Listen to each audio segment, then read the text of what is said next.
पंचायत चुनाव के अवसर पर जिला पंचायत सदस्य की उम्मीदवार बहन सीता के समर्थन में आयोजित इस सभा में मौजूद हमारे बड़े बुजुर्ग, मैं नामों की औपचारिकता में इसलिए नहीं पढ़ना चाहता क्योंकि नाम लूंगा तो मैं सबके नाम जानता हूं, लेकिन वो काम बहुत लंबा हो जाएगा और बात अपनी जो कहनी है उस बात को कहने में शायद समय कम मिले, नामों में ज्यादा चले जाए, इसलिए नामों की औपचारिकता में बहुत ज्यादा नहीं पढ़ता।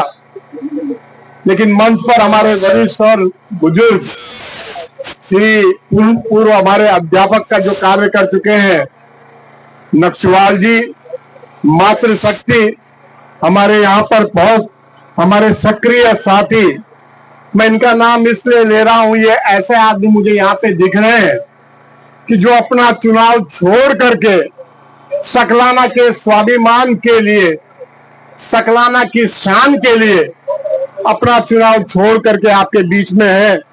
मैं भाई गब्रियाल जी का बहुत शुक्रिया करता हूं। हमारे सभी साथीगण, पूर्व प्रधान, कुछ ऐसे प्रधान जिनको भविष्य की जिम्मेदारी मिली है, उनमें दो बहनें यहां बैठी हैं, रगड़ गांव की प्रधान जी, कोकलियाल गांव की प्रधान जी, हमारे लामकांड के प्रधान जी, ये ऐसे लोग हैं जिन्होंने जनता का इतना विश्वास जीत लिया कि इनको निर्विरोध बना करके जनता ने आगे भेजा। निर्विरोध जनता बना दे तो कोई दिक्कत ही नहीं, जनता तो बना सकती है, किसी को भी हटा सकती है, लेकिन भारी विरोध के बीच में अगर निर्विरोध बनने की साजिश कोई रचना चाहे तो सकलाना की क्रांति भूमि, जिन्होंने राजा की नहीं चलने दी, जिन्होंने अपनी स्वायत्तता के लिए, अपनी स्वतंत्रता के लिए ये वीरों की भूमि को, यहां ऐसे वैसे वीरों को पैदा किया कि राजा की चूल्हे हिला दी, ये वो भूमि है। ये वीर नागेंद्र सकलानी की भूमि है जिसकी शहादत राजशाही के खिलाफ आंदोलन के दौरान कीर्तिनगर में जाकर के हुई और उसके छाती पे गोले खाने के बाद यह शायद विश्व भर का पहला मामला होगा कि जब कोई छाती पे गोली खाने के बाद और उसकी शव यात्रा एक दिन नहीं चलती, कीर्तिनगर से टिहरी पैदल आती है, 4 दिन 5 दिन की शव यात्रा होती है और टिहरी जब पहुंचती है राजा के, जहां राजा की राजधानी थी, जब वहां पहुंचती है तो राजा राजधानी छोड़ने को मजबूर होता है। यह उन क्रांतिवीरों की धरती है, यह उन क्रांतिवीरों की धरती है जो मेरे पूज्य दादाजी थे मनोहर लाल उनियाल श्रीमन, उनको जब कैद किया गया राजा के द्वारा और जब उनको जेल में रखा गया तो उन्होंने कोयला उठाया और दीवार पे लिख दिया, रक्त रंजित पथ हमारा, हम पथिक हैं आग वाले, आग के हम राग गाते, पाप की दुनिया जलाते। तो ये पाप की दुनिया को जलाने वाले योद्धाओं की भूमि है। और ये लिखने के बाद राजा ने के दरोगा ने कहा कि जो लिख दिया है इसको मिटाओ। उन्होंने कहा कवि ने जो लिखा है वो मिटाएगा नहीं, और ये जनता की आवाज को लिखा है। उनके कई कई कोड़े लगे लेकिन वो अपनी बात पे अडिग रहे। हम उनके उस भूमि से हैं, हम उस भूमि से हैं जब 13/9/47 आई, कद्दू खाल में बिगुल बजाई, और बिगुल किसने बजाई थी? राजा ने बजाई थी। और वो बिगुल किस चीज के लिए बजाई थी? जनता को लूटने के लिए। 13/9/47 आई, कद्दू खाल में बिगुल बजाई, पुजार गांव में लूट मचाई, लुटता यो धनधाम देखा। ये वो धनधाम देखने वाले लोगों की धरती है। और जब मैं पहले भी अपने बात में कह चुका हूं, क्योंकि नौजवानों को इसलिए बता रहा हूं कि अपने इतिहास को समझिए, अपने गौरव को जानिए, और जब व्यक्ति अपने इतिहास को और अपनी धरती को नहीं समझता, वो गौरव कहां से हासिल करेगा। ये सेना जब लूट मचाते हुए मझगांव पहुंची तो वहां भड्डू देवी थी, और भड्डू देवी ने राजा के सिपाही को कहा कि मेरी भैंस को खोल के जैसे ले जा रहा था कि भैंस को खोलने की हिम्मत करी तो हाथ कलम कर दूंगी, हाथ काट के फेंक दूंगी। और सिपाही ने सोचा कि ये गांव की महिला मेरा क्या हाथ कलम करेगी, लेकिन उसे नहीं मालूम था ये सकलाना की वीरांगना है। और जैसे ही उसने भैंस को खोलने के लिए संकल्प पर हाथ लगाया, महिला ने, हमारी भड्डू देवी ने दराती उठा करके उसके हाथ पे वार किया। ये उस वीरांगना की धरती है, ये उन लोगों की धरती है कि जब सकलाना की लूट मचाते हुए सैनिक वहां से चले और सकलाना के यहां नीचे के क्षेत्र को खबर लगी कि सकलाना में राजा की सेना, राजा की फौज, पुलिस हमें लूटते हुए सकलाना पर हमला कर रही है एक तरह से, तो यहां से हरि सिंह जी हुए, तुलसी सिंह जी हुए, और मेरे ख्याल से पोखलियाल गांव में हमारे स्वतंत्रता संग्राम सेनानी थे, उनका नाम मुझे इस समय याद नहीं आ रहा है, विजय सिंह जी वो थे। वो यहां से पैदल लाठी डंडों को लेकर के राजा की फौज, पुलिस के का सामना करने के लिए गए। ये उन लोगों की धरती है, ये उन लोगों की धरती है कि जब विकास की लड़ाई, आजादी के बाद विकास की लड़ाई, उससे पहले भी जब आजादी के दौरान, चूंकि देश 1947 में आजाद हो गया था और राजा का शासन यहां था, हम लोग 1948 में आजाद हुए। जब नागेंद्र सकलानी जी की 11 जनवरी को शहादत हुई, 11 जनवरी 1948 को, उस समय जब 5 दिन का उनका शव यात्रा टिहरी पहुंची, उसके बाद राजा भागा और हम लोग स्वतंत्र हुए। उससे पहले सकलाना के लोगों ने राजा को कह दिया था कि हम तुम्हारी गुलामी सहन नहीं करने वाले, और सकलाना के लोगों ने आजाद पंचायतों की घोषणा कर दी थी कि हम आजाद पंचायतें बनाएंगे और अपनी कमान अपने हाथों में रखेंगे। उस आजाद पंचायत के लोगों को जिला पंचायत की सदस्य बनाने के लिए कोई बाहर का आदमी आए और उसे कहीं निर्विरोध बना दिया तो क्या बर्दाश्त होगा? जब बर्दाश्त नहीं होगा तो ये सत्ता और जनता के बीच की लड़ाई थी साथियों। सत्ता उसके साथ थी और जनता सीता के साथ थी। सत्ता ने कहा हम निर्विरोध बनाएंगे और जनता ने कहा कि हम मैदान में जिता करके लाएंगे। तो सत्ता और जनता की बीच की लड़ाई में सत्ता ने बहुत षड्यंत्र रचे। सत्ता ने इतने षड्यंत्र रचे कि सीता देवी को जब जनता ने प्रत्याशी बना करके उनका नामांकन करवाया 5 जुलाई को, और वो नामांकन के बाद 8 जुलाई को जांच हुई और जांच में एआरओ ने उसको सही पाया, स्वीकृति की स्लिप दे दी। उसके बाद सत्ता का षड्यंत्र चला और फोन पे फोन गनगनाने लगे। एआरओ को मंत्री और संतरी फोन करने लगे कि वहां निर्विरोध बनाना है। अब वो बेचारे क्या करें, वो तो सत्ता के चाकर हैं। सत्ता का चाकर तो सत्ता की सुनेगा, और सत्ता के चाकर ने मजबूरी में, ना चाहते हुए भी, सीता देवी को नोटिस करा से एक शिकायत पर, एक झूठी शिकायत पर। और झूठी इसलिए कह रहा हूं कि जो अदेयता प्रमाण पत्र फर्जी बताया गया, वो अदेयता प्रमाण पत्र क्या सीता अपने घर से बना के लाई? कहां से बना के लाई? वहीं से बना के लाई जहां से सकलाना के तमाम प्रधान के उम्मीदवार, क्षेत्र पंचायत सदस्य के उम्मीदवार बनवा के ला रहे थे। सीता वहां गई और अपना अदेयता प्रमाण पत्र मांगा। वहां का जो कर्मचारी था उसने कंप्यूटर पे चेक किया। चेक करने के बाद पाया कि सीता के नाम पे कोई लोन नहीं है, कोई ऋण नहीं है, और चूंकि ऋण ही नहीं है तो देयता कहां से होगी, इसलिए अदेयता प्रमाण पत्र दे दिया। अदेयता प्रमाण पत्र फर्जी हुआ तो केवल सीता का ही हुआ? इतने सारे प्रधान, हमारे 23 ग्राम पंचायतें हैं, यहाँ पे 7 क्षेत्र पंचायत के सदस्य हैं, इनका किसी का अदेयता प्रमाण पत्र फर्जी नहीं हुआ और कह रहे हैं कि सचिव के साइन नहीं। अब सचिव को पहचानने का काम जनता का है या विभाग का है? विभाग बताएगा कि सचिव कहाँ था, विभाग बताएगा कि किसने, अरे वो कह रहे कि वो चपरासी था तो विभाग बताएगा कि चपरासी को मोहर लगाने का और उस पर हस्ताक्षर करके जारी करने का अधिकार किसने दिया था, ये विभाग बताएगा, ये सीता नहीं बताएगी। और मैं कह रहा हूं, आप केवल कोऑपरेटिव की बात कर रहे हो कि अदेयता प्रमाण पत्र, आप जिला पंचायत के अदेयता प्रमाण पत्र भी बंटवा रहे थे।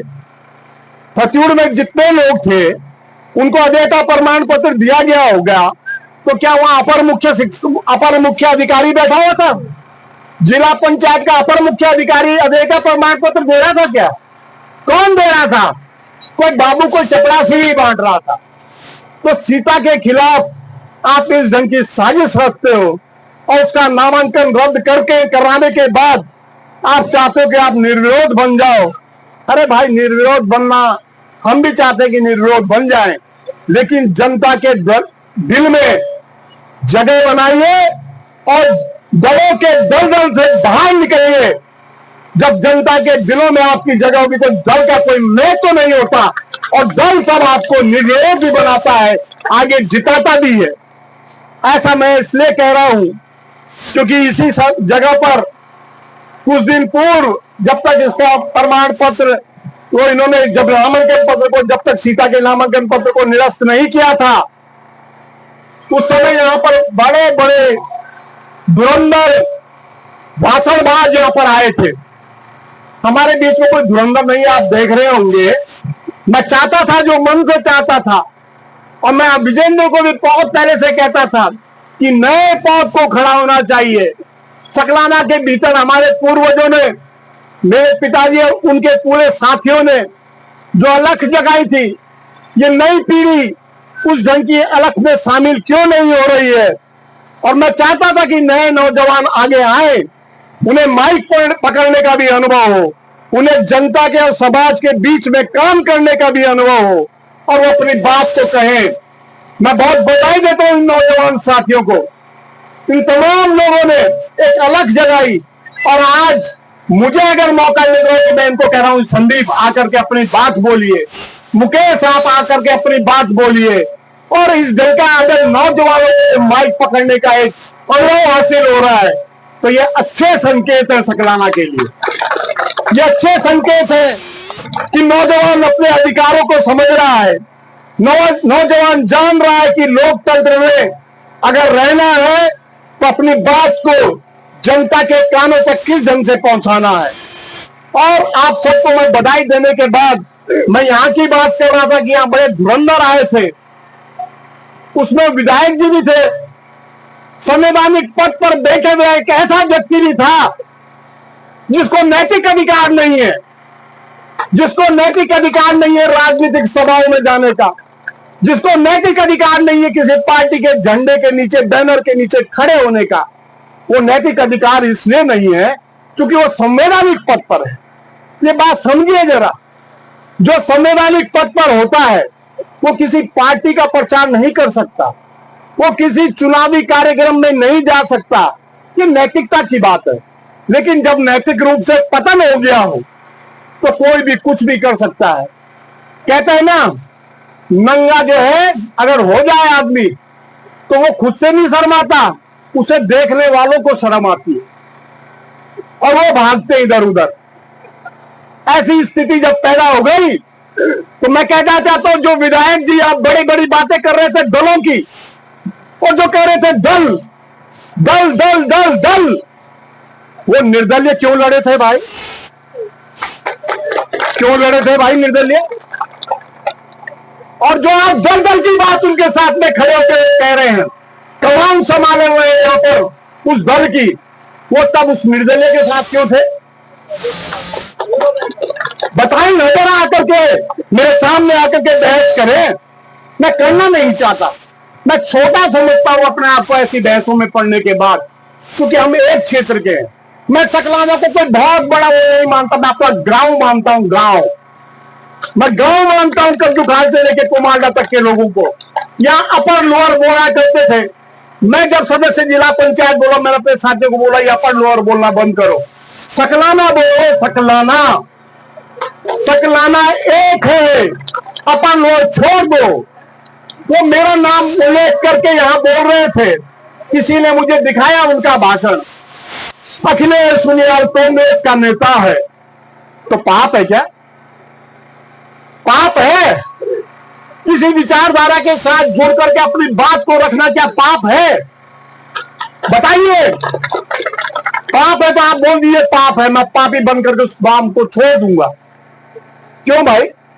अखिलेश सुनियाल नेता है, कांग्रेस का नेता है, तो आपत्ति क्या है? आप ये बताइए, जनता ने जो निर्णय लिया है, अखिलेश सुनियाल क्या उसके साथ खड़ा नहीं हो सकता? अखिलेश सुनियाल अपनी पार्टी के निर्णय के साथ खड़ा है कि जनता के साथ खड़ा है? तो जब जनता के साथ खड़ा है तो इस दल का भ्रम फैलाने का काम क्यों कर रहे हो? इसलिए कर रहे हो कि आपको दिख रहा है कि जनता ने तमाचा मार दिया है। अब उस तमाचे से बचने के लिए कोई बहाना तो ढूंढना पड़ेगा। अरे वैचारिक लड़ाई हो सकती है, अपनी जगह है, उसका जवाब दे सकता हूं, भली प्रकार दे सकता हूं। जो सड़कों को यहां गिरा रहे थे विधायक जी, बहुत सारी योजनाओं को भी गिरा रहे थे, मेरे सामने आकर के तो गिरा दो। आ जाओ ना सामने बैठ के आके गिरा दो। क्योंकि जब सड़कें और ये तमाम चीजें हुई उस समय तो मैं प्रतिनिधि था ना, मुझे तो पता है ना कि दुबड़ी से रगड़गांव जाने वाली सड़क हो या घेना जाने वाली सड़क हो या कुंड जाने वाली सड़क हो, इन सब पर हमने क्या किया। और सरकार की बात करते हो, किसकी सरकार थी भाई? तो किसकी सरकार थी 2014 से 17 तक? कब गए केंद्र को प्रस्ताव पीएमजीएसवाई के सड़कों के? तब जो विधायक ने यहां गिना रहे थे, तब वो विधायक जी कौन सी पार्टी के मंत्री थे, कौन सी सरकार में मंत्री थे? बताएं आकर के यहां पर। मैं ऐसी बातें करना नहीं चाहता था, लेकिन उद्वेलित इसलिए हो रहा हूं कि उन्होंने मेरा नाम लेकर के यहां बोला। बताएं ना वो कौन सी पार्टी के मंत्री थे भाई? आज हमें सिखा रहे हो, पढ़ा रहे हो। मतलब मीठा मीठा गप गप और कड़वा कड़वा थू थू हमारी तरफ। जब मीठा था तब आप कांग्रेस में मंत्री बोल के बहुत बड़ी बातें कर रहे थे और कह रहे थे मैं स्कूल उच्चीकरण मेरा, ये मेरा, ये मेरा, और आज उसी को गाली दे रहे हो।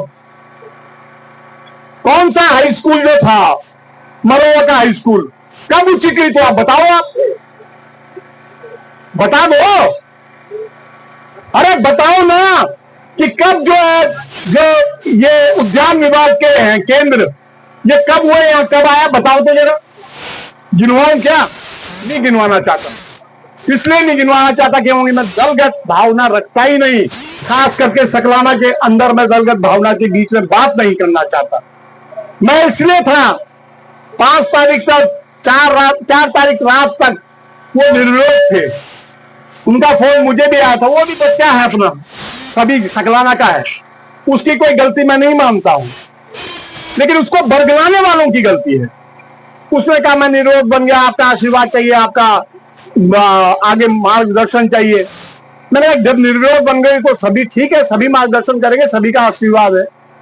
लेकिन जब 5 तारीख को जनता ने इस आधार पे सीता को आगे ले आई कि उन्होंने माना कि सरिता रावत के साथ चूंकि गलत हुआ है, इसलिए हम सीता को, मनवाल को कैंडिडेट बनाएंगे, और जबरदस्ती घर से उठा करके दबाव बना करके लाई। एक ही दिन में सारे कागज बनवा करके जनता लाई। इनके कागज नो ड्यूज छत्तीसगढ़ से लेकर के तमाम जगह से बना करके जनता तो लाई, और नामांकन भी जनता ने करवाया। मुझे कुछ लोगों ने कहा कि जनता के साथ हो कि नहीं। मैंने कहा मैं हमेशा कोशिश करता हूं कि जनता के पीछे ही खड़ा रहूं। मैं आया टिहरी में, जनता ने इनका नामांकन कराया। जो लोग हमारे वहां पे मौजूद थे उसमें कोई पार्टी का नहीं था, उसमें भाजपा के भी लोग थे, जो कट्टर अपने आप को कहते वो भी थे। जो कांग्रेस के कहते हैं कि हम बिल्कुल कांग्रेसी हैं, वो भी थे। और बहुत सारे ऐसे लोग भी थे जो वास्तव में क्षेत्र की भलाई के लिए खड़ा होना चाहते हैं हर वक्त। तो वो सब लोग जब थे तो क्या मुझे वहां नहीं होना चाहिए था? और जब इनके खिलाफ षड्यंत्र रच दिया गया तो मुझे लगा कि ये लोग बड़े बड़े दलों के भले ही जरूर हों, लेकिन बहुत छोटे दिलों के लोग। दल इनका बहुत विश्वव्यापी हो, लेकिन दिल इनका बहुत छोटा है। इसलिए इस बात को कह रहा हूं कि आप चुनावी मैदान में क्यों नहीं आना चाहते? आप क्यों चाहते हो कि आप बगैर वोट के निर्विरोध बन जाओ? क्यों चाहते हो? जनता जो जिसके साथ है वो जीतेगा हारेगा। चुनाव में चलता है, जीत हार होती है। लोकतंत्र में हार और जीत दो पहलू है, अपने स्वीकार करना चाहिए। खेल है, खेल भावना के साथ चुनाव में रहना चाहिए। लेकिन आप इसको पहुंचा दिया अदालत तक, और हम जब अदालत में पहुंचे, अदालत का निर्णय मैंने, आप लोगों ने अगर पढ़ा हो, अदालत का निर्णय पढ़िए, क्या टिप्पणी की अदालत ने, और वो भी चीफ जस्टिस की अदालत ने, मुख्य न्यायाधीश, वो भी डबल बेंच। उन्होंने लिखा है अपने फैसले में कि ऐसा प्रतीत होता है कि आरोप प्रतिपक्ष के साथ मिलकर के एक पक्ष को फायदा पहुंचाना चाहता है। ये मैं थोड़ा कह रहा हूं, ये तो अदालत कह रही है। और मैं तब बधाई देता हूं सीता को कि आप अदालत तक पहुंची और 11 नामांकन जिला पंचायत सदस्यों के निरस्त हुए थे। पूरे टिहरी जनपद में 11 जिला पंचायत सदस्य जिन्होंने उम्मीदवार थे, उनके नामांकन निरस्त हुए। और एक ही नामांकन सही और दुरुस्त पाने के बाद अदालत ने कहा, जा बेटी चुनाव लड़, हमारी अदालत से तू पास है, अब जा जनता की अदालत में। और जनता की अदालत में भेजते भेजते फिर षड्यंत्र रचा गया। फिर षड्यंत्र इसलिए रचा गया कि एक वकील, क्या नाम है उनका, क्या रहमान करके कुछ नाम है, क्या कुछ नाम है उनका, है अब्दुल रहमान, बेमान है या रहमान है, जो भी है, वो उसका पेशा है, क्या बोल रहा है ना। लेकिन उन्होंने जाके सुप्रीम कोर्ट पहुंच गए और सुप्रीम कोर्ट के वकील से निर्वाचन आयोग को एक चिट्ठी लिखवा दी कि जब तक सुप्रीम कोर्ट में हमारी सुनवाई नहीं होती, तब तक जो है सीता को ये आमंत्रण ना किया जाए चुनाव चिन्ह, और इसको प्रक्रिया को आगे ना बढ़ाया जाए। इसलिए चाह रहे थे कि धीरे धीरे करके समय बढ़ता रहेगा और चुनाव घोषित है, प्रमाण पत्र पहले ही मिला हुआ है, तो हम निर्विरोध ही रह जाएंगे। अरे भाई, थोड़ा बहुत खेल तो हम भी देख लेते हैं, ज्यादा तुम जानते हो, थोड़ा हम भी जान लेते हैं। जब रात को मुझे पता चला कि ये सुप्रीम कोर्ट पहुंच गए और ऐसा खेल कर रहे हैं, हमने रात ही अपने वकील से कैबिनेट वहां डलवा दी सुप्रीम कोर्ट। और जब कैबिनेट डल गई तो बगैर सीता का पक्ष सुने सुप्रीम कोर्ट कोई फैसला नहीं कर सकता। ये कैबिनेट डलने के बाद जब आयोग को पता चला कि कैबिनेट डल चुकी है, और हमने आयोग को कह दिया कि आप पे हाई कोर्ट का जो आदेश है उसको ना मानने की अवमानना लगेगी, आप अवमानना का केस हम निर्वाचन पर करेंगे और फिर आप न पाओगे। अब तो उन्होंने रात को 16 तारीख का हाईकोर्ट का आदेश होने के बावजूद 17 तारीख को 10 बजे डीएम से मेरी बात हुई, और डीएम को मैंने पूछा कि क्यों नहीं बना रहे हो, क्योंकि 17 तारीख को हम ये सीधा वहां पर गई, डीएम को हाईकोर्ट के सर्टिफाइड जो आदेश होता है उसकी कॉपी दी और बोला कि भाई करो। हमने आरोप को फोन किया, आरोप ने कहा अभी नहीं, मैं 5 बज चुके ऑफिस से निकल गया हूं। ये टालने की मंशा थी, ये टालने की मंशा थी। डीएम ने कहा कि जब मेरे पास निर्वाचन का आदेश आएगा तभी कर पाऊंगी। ये टालते टालते मैंने रात 10 बजे फिर डीएम को फोन किया। मैंने कहा मैडम आदेश आया कि नहीं आया निर्वाचन से?